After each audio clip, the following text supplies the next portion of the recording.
యాకోబుకు రాహేల్ అంటే చాలా ఇష్టం. ఆ రాహేలుకు పుట్టిన జ్యేష్ఠ కుమారుడు ఒక ఆయన ఉన్నాడు. ఏం పేరు చెప్పండి? యోసేపు.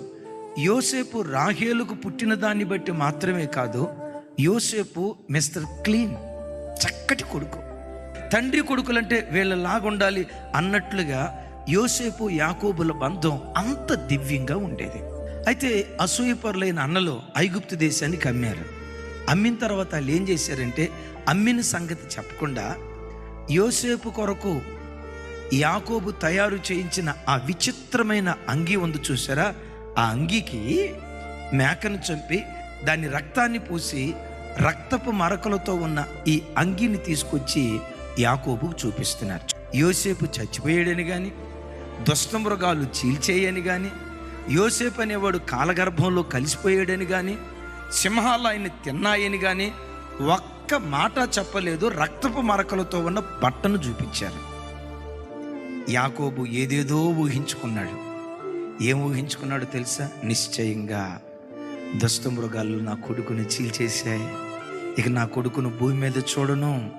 ఒకవేళ చూడాలనుకుంటే మృతుల లోకంలో చూస్తా. మృతుల లోకంలో నా కొడుకుని చూడాలంటే నేను కూడా చనిపోవాలి కదా. ఈ బ్రతుకు నాకొద్దు, నేను చస్తే బాగుండని చావును కోరుకుంటూ కొన్ని రోజుల పాటు దుఃఖముఖిగా ఉండి ఏడవటం ప్రారంభించాడు కొడుకు దగ్గరికి వెళ్ళాలని. 22 సంవత్సరాలు కొడుకు కోసం ఏడ్చాడు ఏడ్చాడు ఏడ్చాడు ఏడ్చాడు. నా కొడుకా, నా కొడుకా, నా కొడుకా, అయ్యో నాకు దూరం అయిపోయిన నా కొడుకని గుండె లవిసేలాగా ఏడ్చాడు.